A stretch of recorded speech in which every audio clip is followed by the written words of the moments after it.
Hello students, today we are going to discuss about Keynes' theory of employment and income. First, we will know about who is Keynes. So James Keynes was one of the most famous economists of 20th century. He was born in Cambridge in the year 1883. In addition to his work as an economist, he held the position as civil servant, a director of Bank of England.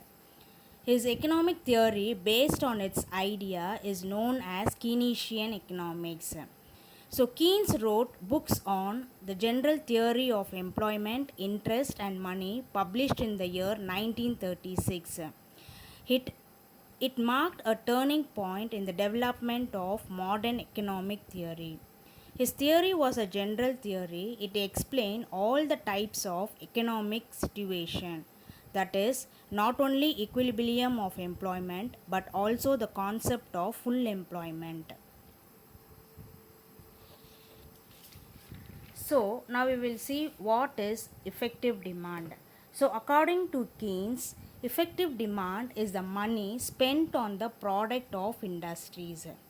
The income which the firm receives and make payment towards the factor payment, that is rent, wage, interest and profit. So effective demand is equal to national income. In other words, when demand increases, the level of employment increases. When demand decreases, this would lead to unemployment.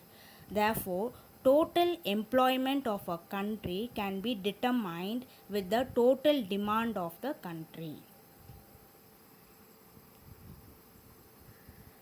Effective demand can be determined by two factors, namely aggregate supply and aggregate demand. So what is aggregate supply?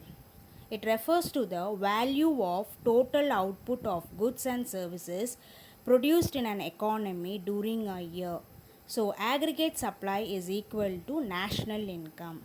So aggregate demand is the amount of money which the firm or entrepreneur expected to get by selling output produced by number of laborers employed. In other words, expected income or revenue for the sales of output at different level of employment.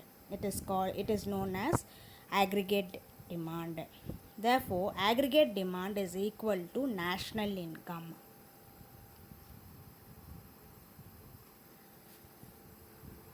The aggregate demand function has four components: consumption demand, investment demand, government expenditure and net export, that is export minus import. The aggregate supply function has four components, namely consumption expenditure, private saving, net tax payment, personal transfer payment to the foreigners. So let us see the equilibrium between ADF and ASF, that is aggregate demand function and aggregate supply function. The two sector economy consists of household sector and business sector is taken to understand the equilibrium between aggregate demand and aggregate supply function. The decision concerning consumption expenditure are taken by the individual or household. The business firm takes decision concerning to investment. So this is all about Keynesian theory of employment and income. Thank you children.